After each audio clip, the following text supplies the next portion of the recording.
Welcome to Snap.Build cast. I'm Michael D'Antonio here with Brad David, EVP of Snap.Build and Master Builder. Today's conversation is about building, right? We're going to get into some best practices and we're going to get into some of your experiences around building. And, we all screw up, right? It's about experience and about growing. You had the luxury of working for your father, but also bigger building companies. And I'm sure you got a ton of learning, but I'm sure you messed up like everyone else, right? So there's a lot of builders out there that are maybe a year, 2 years, or 3 years into their business, and they're building small volume, but they're trying to grow it.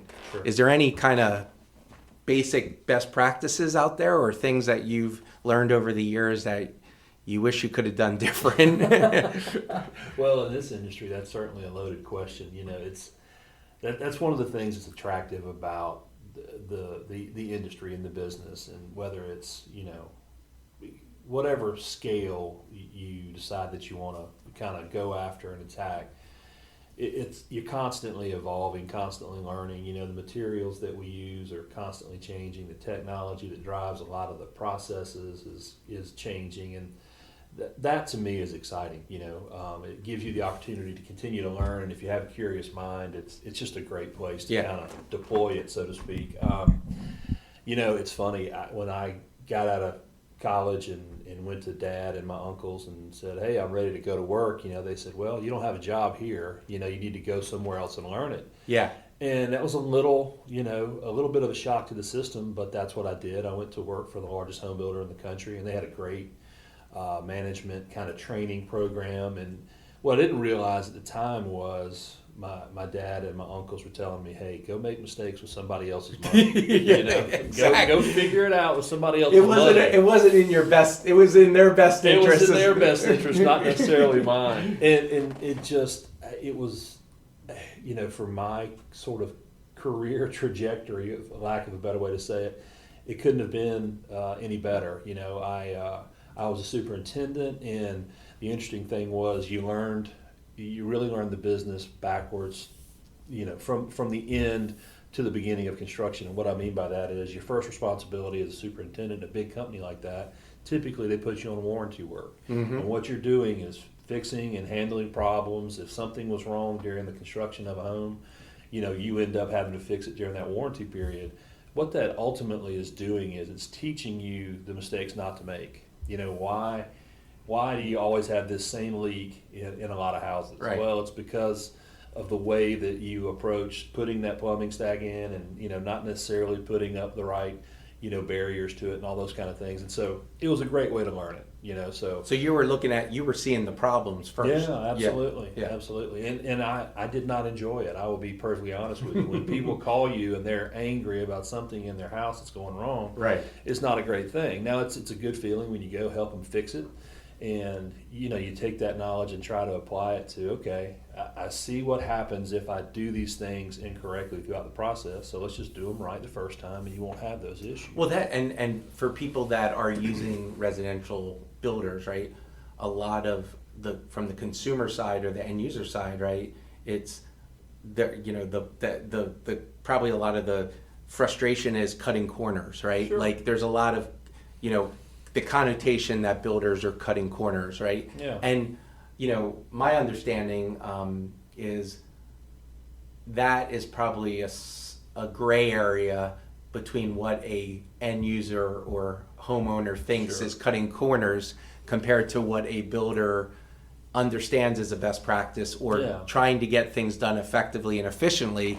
And I'm sure it's over many beers with builders, it's probably interesting conversations, right? Well, my default position is always to defend builders. That's who I am, right? Yeah. And I know that 9 out of 10 or 9.9 out of 10 builders, their preference, their intent is always to do things the right way. But one of the things that you have as you have a growing business of any kind, the building business is no different. Trying to manage all the different facets of what's going on day to day, things get missed, and it's not intentional. Things happen. I think a a big part of a builder's success is how you handle problems, mistakes, things that, because look, everybody that steps on a job, a builder is responsible for. That's the one thing a lot of people not fail to realize, but fail to appreciate is, hey, of all the trades that step on there from day one till the day that you finish, the builder's responsible for every single one of those. And it's a fairly comprehensive list of to-dos and all those type things. And so, hey, things happen. I have been well, I shouldn't say that. I've only lived in houses I've built, so I've never had anybody else to kind of bark at. But I live with one of my favorite homeowners, and that's my wife.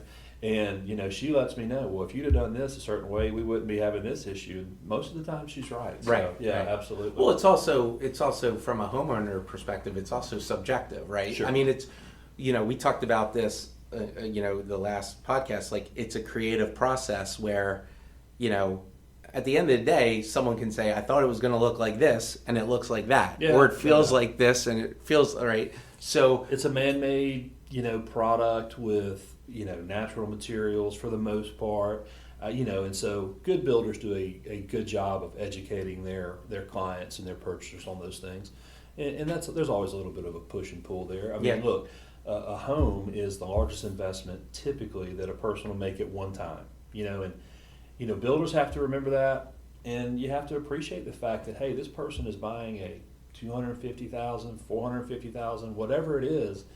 To them, it is the most money they've spent at one time. You got to be appreciative of that. Right, and that plays. I think this question and this area plays into simultaneous builds. Sure. Right, because for a builder, building multiple is great revenue and for their business, but it's also probably very stressful. Right? It is. To the staff, to the builder, because now you're dealing not with just one homeowner, right? You're dealing with two, and there's the time constraints. There's the stress factor of getting it done. So can you talk a little bit about the power of simultaneous builds for home builders, and also maybe some best practices around that? Yeah, absolutely. Most builders want to grow. They see the opportunity to grow their business, and at the end of the day, make more money and create the kind of life that they want to have. And to do that, to grow your business, typically you're building more units. That's not always the case, but typically that's what happens. And there's a lot of really good things that happen when you're it's easier to build 10 houses at once than it is one. And I tell people that, and they look at me like, how is that even possible? Talk about that. And so growing up in the building environment that I did in Metro Atlanta, we did entire neighborhoods, and then we built out every house in the neighborhood. And so if I had 10 houses going in a neighborhood, it was so much easier to take my guys, my subs, my concrete guys, my framers, etc., from one house to the next. Almost like assembly line. Yeah, to a degree. And they, there are a lot of efficiencies that come to scale for your business. And, kind of circling back to who we are and what we do, one of the things that we try to offer our builder clients is, hey, look, we're not your traditional lender. We're a builder-friendly lender. We get the fact that rather than doing onesies and twosies, we'd rather, talk to you about the operation that you have, your ability to perform. And if we can do 5 or 6 or 10 houses with somebody at a time, I know from a builder perspective, that's better for them. But there's a lot that comes with that. There's a lot of, a lot more overhead, a lot more, administrative work that goes with, hey, for one house it's X, for 10 houses it's 10X, right? Mm-hmm. And so, again, circling back to who we are and what we do, I feel like the management piece of our loan, our technology and our loan platform is just, it's so valuable to builders because they can take on 10 and they don't have to add one person in the office. Right. To me, it's just such a huge deal that we take a big admin piece off of all of our builders' plates, and really, I tell them, look, with us, you just go build. We handle the other stuff, you just go build. Now, there are a litany of other things they still have to do, but at the end of the day, the bottom line is that's a huge selling point for us, and I believe in it, and I know it's true, and so that's why I have no problem telling builders, right. hey, look, yeah, So well, and that's where technology helps builds efficiencies and takes stuff off the builder's plate. Yeah, 100%. That they would, by building simultaneous houses, they would be adding staff or adding things. Here, you're not adding anything, and what you're adding is efficiencies based on technology and based on project planning and back end. The back end is lessened. Yeah, absolutely. Well, and look, this is my first experience in a fintech company or a technology company, and so it's been exhilarating on so many levels. But the one thing I can tell you is, we are building a forward-facing platform for our builders, and by that I mean, hey, look, every decision we make is what makes it better for the builder. Yep. Not better for the lender or not better for our business. What makes it better for the builder? Because if they adopt it and they believe in it, then that's proof enough. And I know, based on everything that we're doing in terms of the build out and the changes we're making and the roadmap we've got as powerful a tool. And look, for the builder that's doing 10 units this year and wants to get to 20, or for the builder that's doing 30 and wants to get to 80, the big piece of this is, if they don't have something like this running their business now, then we're a perfect fit. Right. But the other side of that is, they don't have to make this huge investment in the technology, because we provide that as a condition of our loan. Right. So they get it. Right. You're not purchasing additional software or And people monthly run it, fees all and those things. yeah. You're getting the access to a constantly evolving technology company.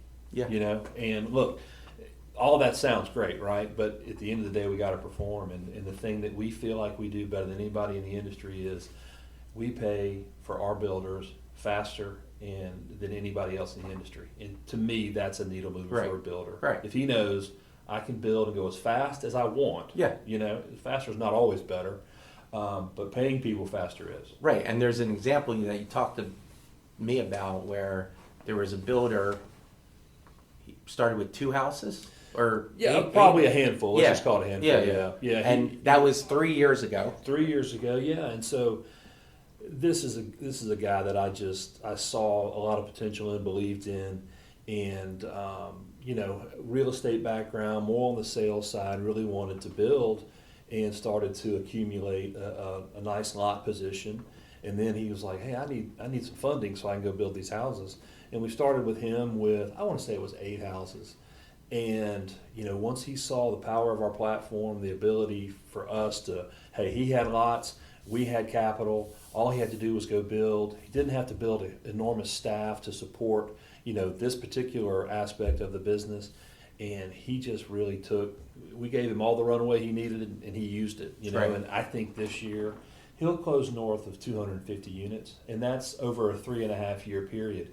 Incredible growth, which in the building business is tough. I mean, it's with incredible growth like that, there are a lot of pitfalls, and so we also kind of pride ourselves on being consultants. And I've got a history. Yeah, because you have the experience on the builder side. So we try to help our guys and tell them, hey, could we do those 10 over there? Yeah, but is it the right thing for your business? So we want to help them make the right decisions. And listen, we're aggregating all this incredible data about different markets and what's going on around the country and who's doing what. We feel like those are all things that we provide our builders just for doing business with us. Yeah, it's awesome. Yeah. So Brad, appreciate your time, and I am sure we'll talk again Yeah, on another topic. So thanks so much. Absolutely. All right. My pleasure.